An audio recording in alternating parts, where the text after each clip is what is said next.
2022, we partnered with People in Need Georgia and People in Need Armenia to start the very early stages of incorporating a few new regions into the Trans-Caucasian Trail. The area we visited today around Lake Paravani and the mountains that we saw across the lake from Lake Paravani are part of the newly identified routes that TCT Georgia mapped and made publicly accessible data on as part of this 2022 project.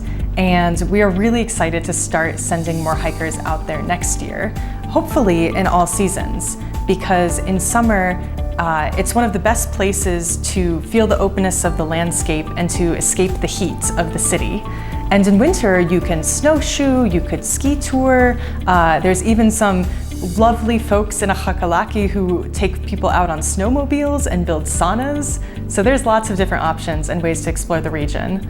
And one of the great things about this area is that it's so accessible from the capital.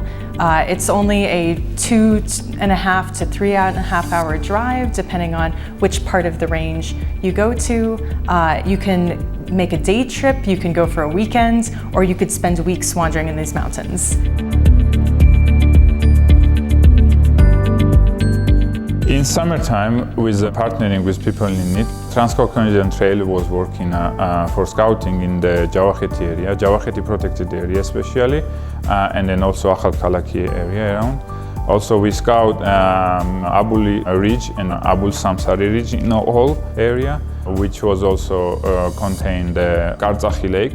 In this time of scouting, we scout around 300 kilometers, and then from this 300 kilometers, we upload around 100 kilometers of trails in OpenStreetMap, which is like free source of ability to hikers and visitors to see the maps on online, and then also they can use that applications even in offline sources. And then after the while, this project promotes cross-border tourism between these two countries, Georgia and Armenia.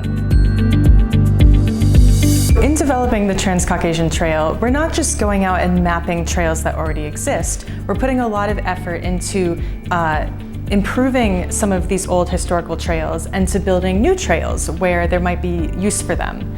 One of the things that we did in this EDGE project was work with the local action groups in each of these communities to identify some young people who were interested in tourism and conservation and ecology, and to give them some training. Basically talking to the wider community about why are trails important, what can trails do for your community? What do hikers expect when they see a trail on the map and they come to use it?